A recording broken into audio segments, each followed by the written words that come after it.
Hi வணக்கம் நண்பர்களே. நாம் இந்த வீடியோவில் என்ன பார்க்க போகிறோம்னா பிப்ரவரி 28ஆம் தேதியிலிருந்து மார்ச் 14ஆம் தேதி வரைக்கும் உள்ள வானிலை தகவலை பார்க்க போகிறோம். வங்கக்கடலில் இருக்கிற காற்று சுழற்சியால் தமிழ்நாட்டில் பிப்ரவரி 28, மார்ச் 1, 2, 3 ஆகிய 4 தேதிகள் தமிழ்நாட்டில் மிதமான மழை, சில இடங்களில் கனமழையும் பெய்ய போகுது.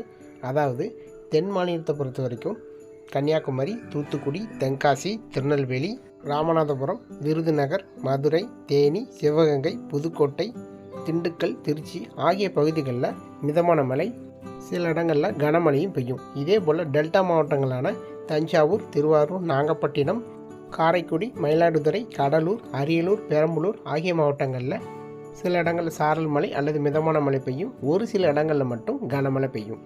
இதே போல் வட மாவட்டங்கள் மற்றும் உள் மாவட்டங்களில் சில இடங்களில் மட்டும் சாரல் மழை அல்லது மிதமான மழை பெய்யும். இந்த காற்று சுழற்சியால் தமிழ்நாட்டில் தென் மாவட்டங்கள் மற்றும் டெல்டா மாவட்டங்களில் தான் நம்ம குறிப்பிட்ட இடங்களில் கனமழை பெய்யும். இதர இடங்களில் சாரல் மழை, மிதமான மழை பெய்யும். காற்று சுழற்சியால் வரக்கூடிய மழையை பொறுத்த வரைக்கும் எல்லா இடங்கள்லையும் ஒரே நேரங்களில் மழை இருக்காது, ஒரே அளவான மழையும் இருக்காது. எங்கே காற்று குவிதல் அதிகமாக இருக்கும் அந்த காற்று குவிதலை பொறுத்து தான் நம்ம மழையினோட அளவு இருக்கும்.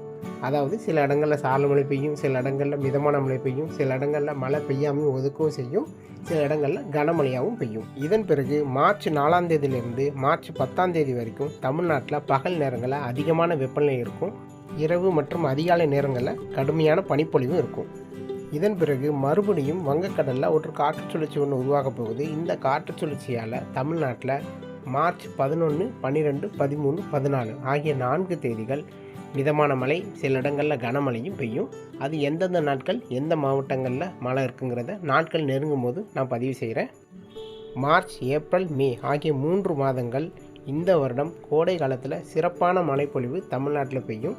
இதே போல் தென்மேற்கு பருவமழையும் ஜூன் 1 தேதியில் தமிழ்நாட்டில் மற்றும் கேரளாவில் பெய்ய ஆரம்பிச்சிடும். தென்மேற்கு பருவமழை இந்த வருடமும் தமிழ்நாட்டில் சராசரிக்கு அதிகமாகவே எல்லா மாவட்டங்கள்லையும் இருக்கும். இதே போல் கேரளாவிலையும் தென்மேற்கு பருவமழை சற்று தீவிரமாகவே இருக்கும். வானிலை பொறுத்த வரைக்கும் ஒவ்வொரு நாளும் பல மாற்றங்கள் காணப்படும். ஸோ தொடர்ந்து இந்த சேனலை சப்ஸ்கிரைப் பண்ணி வச்சுக்கோங்க. அப்படி பெல் ஐக்கான் கிளிக் பண்ணி வச்சுக்கோங்க. அப்போ தான் நான் கொடுக்குற வானிலை தகவல் உங்களுக்கு வந்து சேரும். மீண்டும் அடுத்த வீடியோவில் வேறொரு நாள் வானிலை தகவலோடு உங்களை சந்திக்கிறேன். நன்றி, வணக்கம்.